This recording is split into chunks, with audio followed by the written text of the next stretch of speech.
Hi guys, this is Mommy Shane and welcome back to my channel. Today, I will be sharing with you the hotel that we chose for our stay in South Korea last November 23 to December 3, 2022.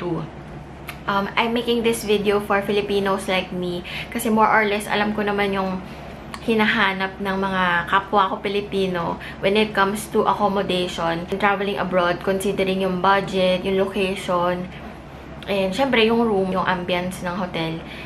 When I applied for a Korean visa, ang nilagay ko sa application form na accommodation, yung tentative na hotel na ibubook namin is yung Hotel Sky Park Central Myeongdong. Parang yun yung nilagay ko.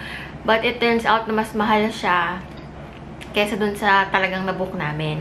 But anyway, hindi naman talaga required na may booking na kayo before kayo mag-apply ng Korean visa. Kasi nga, kung made-deny kayo, sayang naman yung mabubook nyo. Or you choose na lang sana yung free cancellation na accommodation. Para in case made-deny yung visa nyo, free yung, wala kayong nasayang na pera pag nag-cancel kayo na reservation. So, I did not book yung Sky Park Central kasi mas mahal siya. And, ang nakita ko sa agoda.com is yung Hotel Venue G.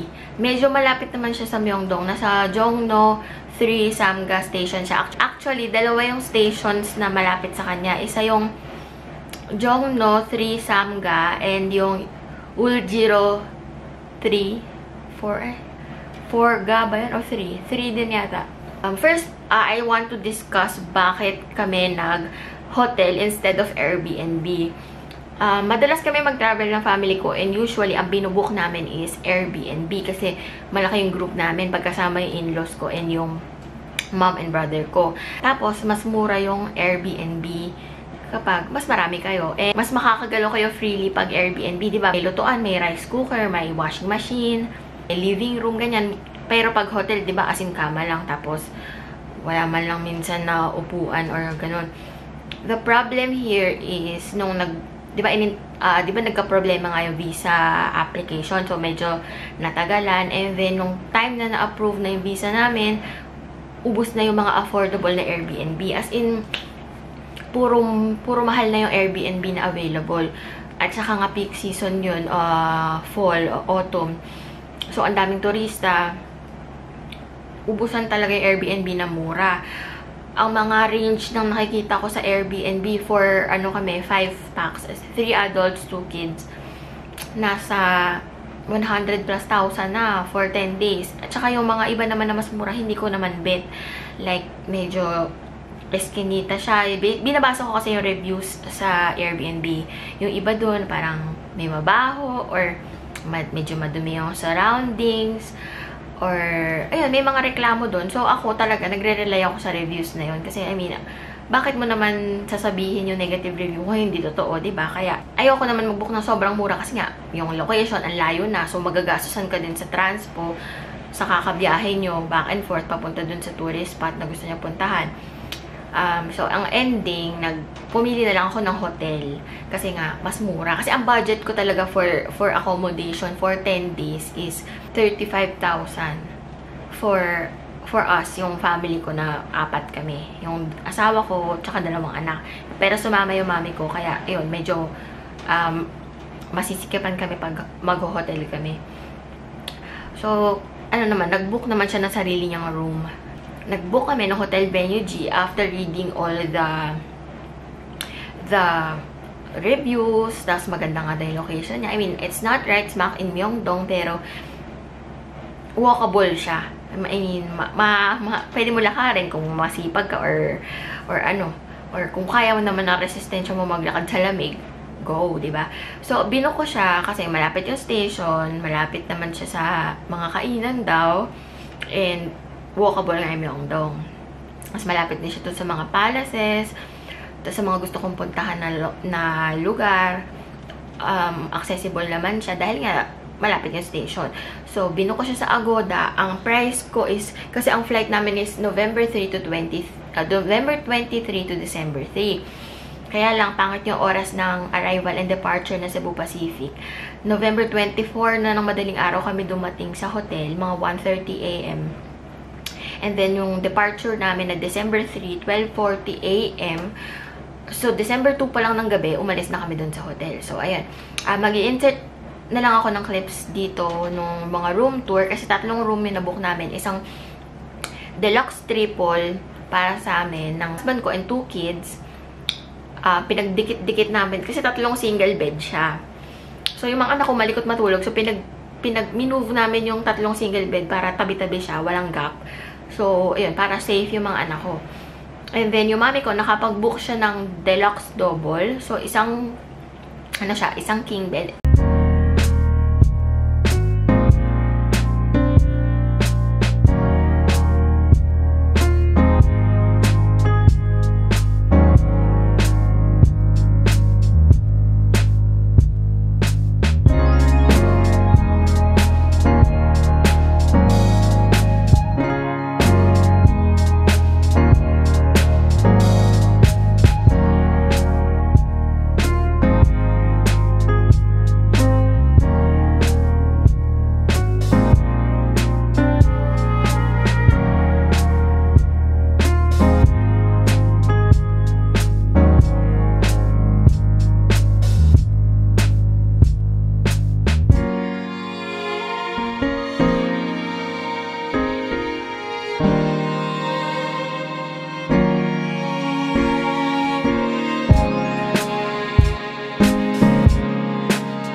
Humabol na lang yung mami ko sa trip namin. Hindi niya na nabook yung full duration ng stay niya ng isang room. So, yung first 3 nights yata yun, first 4 nights, dun siya sa room namin nagstay. So, November 23 to November 27, dun siya sa room namin nagstay. Wala naman daw extra charge. Basta magsistay ka dun sa kung ano man yung kama na meron na. Kasi wala silang extra bed. November 27 to 29, nabook ko siya dun sa deluxe double. And then, November 29 to December 2, nabook ko siya sa deluxe triple. Same configuration dun sa room namin na deluxe triple. Kaya lang, medyo parang mas maliit yung kanya. Wala kasi siya nung side table na meron kami dun sa room namin. Mag-i-insert na lang din ako ng mga pictures and videos dito para makita nyo yung rooms namin. Wala siyang separate shower room. Shower area, bathtub lang na parang hindi siya full-size bathtub eh. Pero yung sa room ng mami ko, parang full. Yung sa amin lang medyo maliit siya. Hindi ka makaka-stretch kung malaking tao ka. Kasi ako, maliit lang ako, 4'10". Pero nasisikipan ako doon sa bathtub na yun. Anyway, malinis yung room, maganda. Everyday nila nililinis and nire-replenish yung mga coffee, tissue, shampoo, soap. Yeah, pero walang toothbrush. So, magdala kayo ng toothbrush and toothpaste. Tapos, may bathrobe, may slippers. Yung slippers nila, hindi yung disposable na pwede mo iuwi. Yung slippers nila is yung reusable siya. Yung parang gamit na nga, yun lang. I just want to point out na yung slippers nila, kung pwede kayo magdala ng sarili yung slippers, kasi diba sa Korea, hindi talaga nagpapasok ng footwear sa bahay. So, dun pa lang sa bungad ng door, iwanan nyo na dun, kasi carpeted siya. Pag pinasok nyo yung sapatos nyo dun sa carpeted na floor, dudumi. So, you leave your footwear sa may doors, may cabinet doon nyo iiwanan yung footwear nyo, and then mag-slippers na lang kayo. Pero kung maselan kayo, bring your own slippers kasi yung house slippers nila, medyo gamit na. Yung iba nga, bumubukan na yung rubber sa ilalim. So, ayun, medyo mapapatid ka. Ano pa ba? Ayun, yung sa temperature naman, kasi noong time na pumunta kami doon is November, medyo malamig na siya. Ang aircon nila hindi umaandar, naka-off. Pwede mo naman buksan yung bintana kung gusto mo lumamig yung room. Pero, ayun, centralized siya, hindi mo makokontrol. So, kung ano man yung setting na nilagay nila dun sa room, yun na daw yun. Pero dun ng time namin, alam ko parang wala talaga siya. Heater lang yung option mo, paanda rin.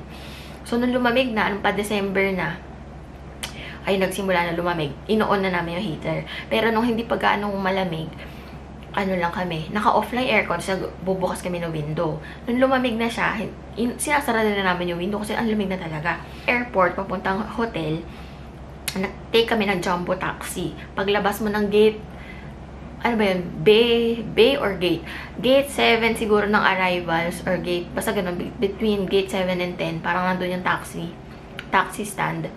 Merong separate lane for yung regular taxi, may separate lane for jumbo taxi. Yung jumbo taxi, kasya siguro 7 packs, pero kung yung luggage nyo, itigit-tigisa rin kayong 7, hindi kasya. So, kami kasi 5 packs, so 3 adults, 2 kids. Ang bagahe namin is 3 large lang. 3 large na luggage, kasya naman siya, pero medyo masikip na yun Tapos may stroller kami na foldable. Tapos, meron kami na hand carry na maliit na luggage na may gulong. Tapos, 2 backpack yata. Isang backpack, tapos isang parang a bag na square or rectangular. Ayun. Tapos, yung mga personal bag namin na handbag. Ayun, masikip na siya. So, mag-i-insert din ako dito ng parang yung picture nung interior or video nung taxi na tinake namin para may idea kayo.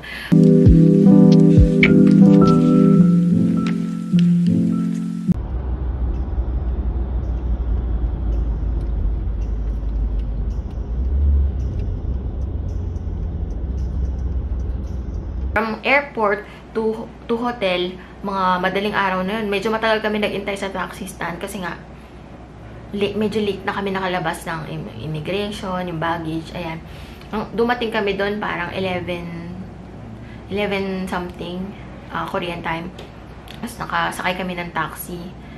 12:30 na ata yun sa kanila or something. Parang ganun. So, madaling araw na talaga kami dumating sa hotel. 93,101 yung binayad namin sa taxi. Pwede credit card kasi sarado na din yung foreign exchange dun sa airport. Kasama na dun sa 93,100 yung toll fee. Sinarge na lang din siya dun sa credit card ko. And then, ayun, nakarating na kami doon and sobrang bilis na ng check-in kasi pagdating namin doon sa lobby, wala namang ibang tao, kami lang. Wala. Sobrang bilis lang. May pinasign lang na paper, tapos pinakita ko yung, pinakita ko yung Agoda na booking ko. And then, print out ko siya, pero kahit hindi mo i-print, kahit yung screenshot lang pwede. Binabigay agad yung room, tapos, nakaakit na kami. Meron sila doon na, yung push cart, yung tawag doon. Basta yung pinaglalagyan ng maraming gamit. Tapos dadalhin nyo, i-wheel nyo papunta dun sa room nyo. And then, ayun, happy naman kami dun sa room. Malinis, maganda, enough space for us. Kaya lang, kung 3 kayong adults dun sa triple sharing with kids, medyo masikip siya. Kaya talagang okay na nakapag-book kami ng separate room sa mami ko nung mga succeeding days. Ang gusto ko pa dito sa hotel na to is reception staff. Sila na yung nagbubook ng mga taxi for us. Like, pag may gusto kami punta. Kasi yung mami ko, hirap na siya maglakad. So, definitely, she cannot take the train. Mahirapan siya sa akit baba sa mga subway station. Paglalakad papunta doon, mahirap. For us, walkable siya. Sobrang lapit niya. Pero para sa mami ko na senior and hirap na nakatungkod siya, hindi niya kaya. Masasaktan siya yung paan niya talaga. So, pumunta kami sa lobby and then we just show the staff yung address na gusto namin puntahan. Naka-Korean address para mas madali nila mabasa instead of English. Pero marunong naman sila mag-English. So, papakita namin. Kunyari, gusto namin pumunta sa Myeongdong or sa Dongdaemun, ganyan. Papakita namin yung address, na sila na magbubook. Kapag hindi namin kasama yung mami ko, nagte-train kami. Yung ako, asawa ko, tsaka yung mga anak ko. Naka-stroller naman yung bunso ko, so okay lang. And, ayun, minsan doon kami sa Jongno Station kapag blue line, tapos doon naman kami sa Uljiro Station pag green line yung pupuntahan namin. yung staff doon, mabait. Tapos, meron silang foreign exchange, kaya lang mababa yung rate nila. Pero, meron silang ATM mismo doon sa lobby. Kaya lang, hindi ko natandaan kung anong bank yun. Pero, nag-withdraw ako doon ng 200,000 won. Meron silang 4,800 service charge. Alam ko mas mababa daw dun sa ibang ATM. Parang 3,000 plus 1 lang sa iba. Pero dun sa machine na yon 4,800. Tapos, dun sa 200,000 plus 4,800 na withdraw ko, ang conversion niya sa ATM, sa BPI ATM ng asawa ko is parang 9,217 pesos. Ganun. So, parang lumalabas na sa 0.044 siya. Yung rate. Yung exchange rate niya. And then, the rest, kina-card lang namin. Credit card, pagkain, convenience store, taxi, ayan, restaurant. Kasi puro credit card. Kasi, hindi na nga kami nakapag-withdraw ng malaki doon sa, kasi nanghinayang ako doon sa 4,800. Pero, okay din naman. Competitive din naman yung exchange rate ng credit card ko. So, ayun. Ano pa ba? May vending machine doon sa lobby. Oh, there, upstairs. So, dun sa lobby, yung mga anak ko, mayat-maya sila pabili na pabili sa vendo. Diba, mas mahal sa vendo compared sa convenience store or sa grocery. Ayan. So, yun, ang pinapabili nila dun, chocolate. May noodles, may tubig, may soft drinks. Iba-iba. So, hindi siya fixed na ito lagi yung tinda nila dun sa vendo na yun. Everyday nagpapalit. So, for 10 days namin dun, everyday bumibili yung anak ko dun ng chocolate, ganyan. Fanta. Gusto nila yung Fanta na orange, tsaka yung grapes ba yun. Ayun, ano pa ba? Walang breakfast doon. Parang sarado. Hindi ko alam kung meron before pandemic or sinara lang nila dahil sa pandemic. Pero, ayun, hindi kami nag-avail ng breakfast. I-insert ko dito yung rate namin yung price ng binook namin doon sa 3 rooms na yon and yung dates na nilagay namin. Mas mura talaga yung room rate sa Agoda kesa dun sa direct ka na sa lobby magbubook. Mas mahal sila pa. At saka ang sabi ng staff dun, mas mahal talaga ang rate pag weekends kesa direct or through Agoda. Tapos, ano pa ba? May coffee shop doon. Pwede ka tumambay doon. Hindi lang kami nag-try kasi lagi naman kami umaalis. Pero mukhang cozy naman yung area. And yung lobby, okay din. Maganda din naman tumambay doon. Kasi nag-iintay kami ng taxi doon. Kasi pag nag-request kami for booking ng taxi, medyo minsan 2 to 5 minutes mag-iintay kayo sa lobby. Ayan, kasi kaysa naman lumabas kayo sa lamig, 'di ba? Tapos, ayun, don't be parang put off by yung mga reviews na malapit siya sa mga hardware. Oo, malapit siya sa mga hardware store. As in, hilera siya ng puro hardware. Pero safe naman yung neighborhood. Tapos, konting lakad mo lang. Kunyari, pag right mo dito, paglabas mo sa lobby, mag-right ka lang. Tapos, sa likod banda, puro kainan na. Pag nag-left ka naman dito sa harap ng lobby, di marami pa rin ng hardware dyan. Pag left ka naman ulit, puro, puro ulit may mga kainan na, may mga pharmacy. Tapos, sa bandang likod, marami ulit kainan. So, lakad-lakad lang kayo. Don't be scared. Basta pag dito ka pumunta sa left, tapos left ulit, sa may intersection, dun na yung papuntang station, yung Jongno. Pagka nag-left ka, and then walk to the right, yung may parang walkway dun na covered, tatawid ka ng stream, dun na yung Uljiro na station. I highly recommend this hotel kasi mura siya, tapos okay yung rooms, malinis, maganda, comfortable siya, may ref, may takore, may mga kape, ayun nga, may TV, hindi siya smart TV, okay lang naman, and then maganda naman siya overall. Yung carpet di naman siya dugyot. I mean, in-expect ko medyo dugyot nga, pero hindi naman, malinis naman siya. At saka, kahit mamantsahan mo siya, madali siya malinis kasi nakatapon ng sauce yung anak ko na red. Na-scrub ko siya. Luminis naman. Overall, I highly recommend this hotel for the location, yung cleanliness, yung staff, yung pagiging helpful ng mga staff, madali sila kausap, hindi sila, walang lost in translation moment. Ayan. Tapos, meron din ako ni-receive na package doon kasi nagloko yung wifi ko. Pinalitan ng wifi company. Pinadala nila sa hotel and then ni-receive naman ng staff. Nakuha ko naman. Okay, walang problema. I will book this hotel again in a heartbeat kung babalik ako doon. I mean, hindi ako pupunta ulit. Hindi ko na itatry yung ibang location siguro. Kasi okay na, happy na ako dun sa area na yun. Tapos mura pa. Pero kung may mas mura pa dun at saka mas maganda, edi why not, diba? Pero, yun nga, yung mga friends ko din, ni-recommend ko rin tong hotel na to sa kanila. Also, I'm making this video kasi nung time na nagre-research ako ng hotel and then I came across this Hotel Venue G, wala akong masyado makitang videos or reviews about this hotel. Puro parang ano lang, video, parang walking tour lang na malapit dun sa area. Tapos yung mismong room. Pero in yung review na ganito na in-depth na, sorry naman, ang daldal ko, diba? Pero ayun, yun, ganitong klaseng review yung hinahanap ko sana. And I'm making this video to help you guys decide kung worth it ba tong hotel na to. Kasi nga, for me, okay siya. Kasi nga, mura, maganda yung location, maganda yung rooms, mabait yung staff, malinis, ano pa ba. Yun lang, walang breakfast. Downside yun. Malapit siya sa subway station, maraming kainan. As in, sobrang daming kainan na. Maglakad lang kayo. Hindi naman sobra. Kasi yung mami ko, nakakalakad siya papunta sa mga kainan. Ano pa yun may rayuma pa yun at nakatungkod, pero kaya niya. So, ayun, ano pa ba? If you have any questions about the hotel, comment na lang kayo sa baba.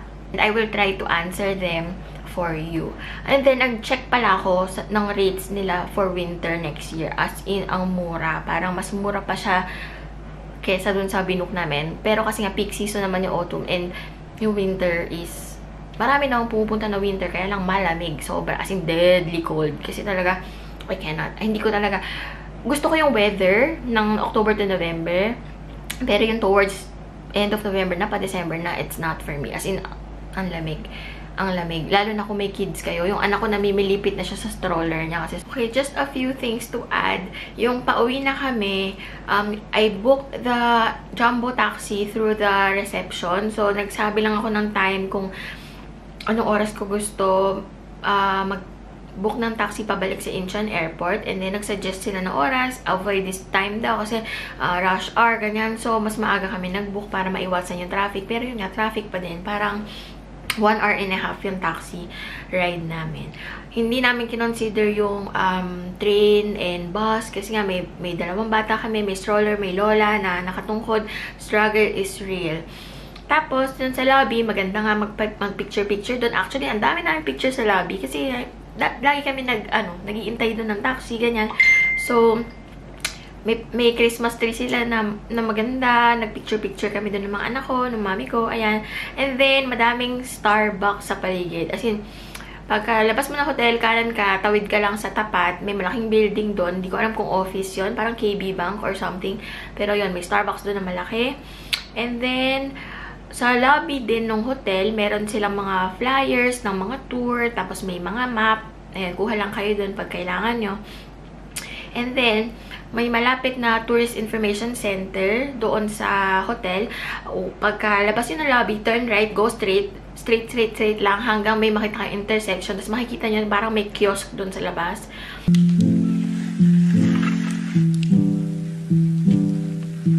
Pwede kayo doon mag-ask for help or kuha pa ng maps, ganyan. Tapos doon sa tabing building noon, pwede kayo bumili doon ng Discover Seoul Pass.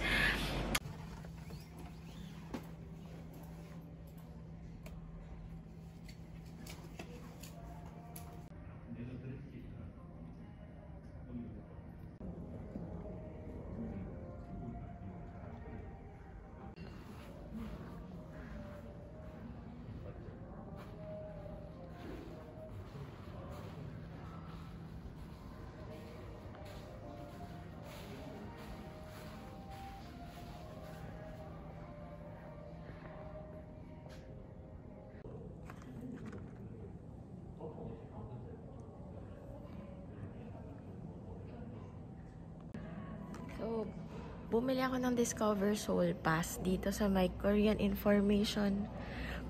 Tourist Information Center. Malapit sa hotel namin. Ano siya? Ayan, tapos may ganito na ID lace. 39,900 won per person. 4 yung binili ko. Same lang daw yung price kahit mga bata. Tapos yun, dito na din. Mapipick up mo na din siya. So, hindi ako nag-book in advance. Malapit lang to sa hotel namin. Nakita lang namin kahapon. Tapos yun, naisip ko, na bumili nito. Kasi maglo-Lotte World kami, tsaka yung Coex Aquarium. Medyo mahal din yun. Yung mga entrance doon. Eh, yun yung gustong puntahan ng mga anak ko.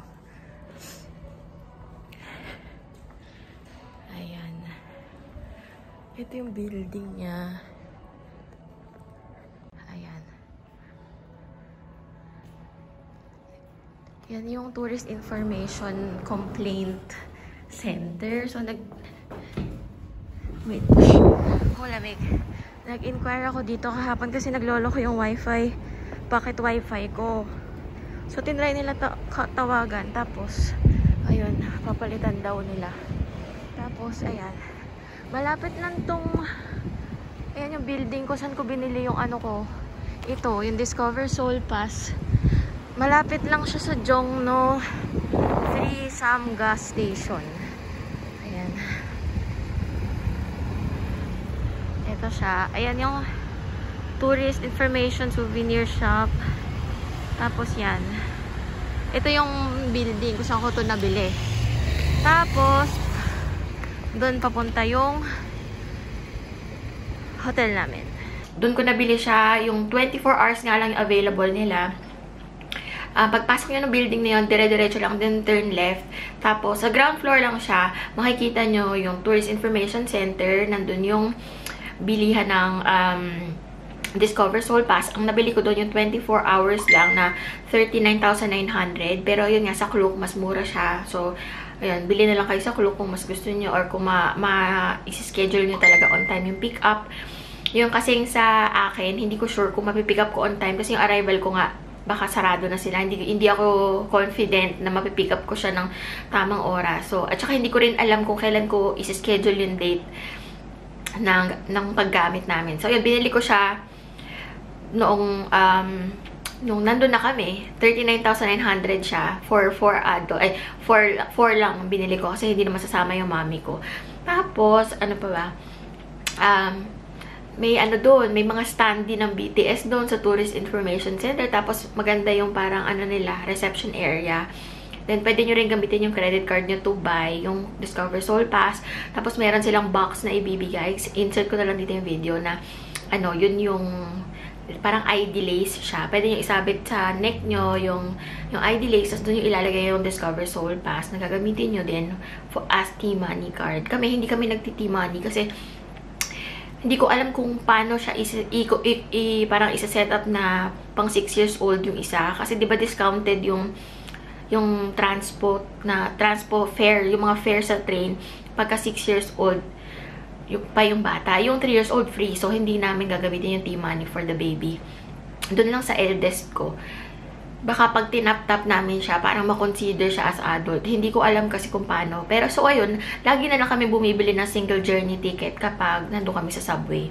I also want to thank yung staff ng Hotel Venue G. Kahit hindi sila responsive sa emails, I mean, yun lang yung ano, hindi sila, kahit may mga questions ako na gusto ko sana itanong prior to our arrival there, hindi sila nagre-reply sa email. So, ginawa ko, I contacted my friend na Korea, na nakatira doon sa Korea, tapos siya na lang ang tumawag doon sa hotel para itanong yung mga questions ko. And, nasagot naman nila. Yun lang. Hindi talaga sila responsive sa email. But, I still want to thank you guys for, making our stay pleasant and comfortable sa Hotel Venue G. Thank you for being nice to our family and to our kids na kahit makulit, okay lang naman sa inyo. And then, yun nga, yung pagiging helpful nila and accommodating dun sa mga special request namin na booking ang taxi and yung mga pag-receive ng mga package namin. Ayun lang. Thank you! I hope naging helpful tong vlog na to and thank you so much for patiently watching. Ayan, sobrang dami kong daldal. Pero, ayun nga kasi, I just want to share yung experience namin dito sa hotel na to. Kasi, looking through itong search results ng Hotel Venue G dito dito sa YouTube, 2 to 4 years ago pa yung mga vlog na parang hindi naman talaga siya review. So, ayun, I hope this video has helped you decide kung ito ba talaga yung hotel for you. If not, you can check it out some other time. And ayun, thanks for watching and see you on my next vlog.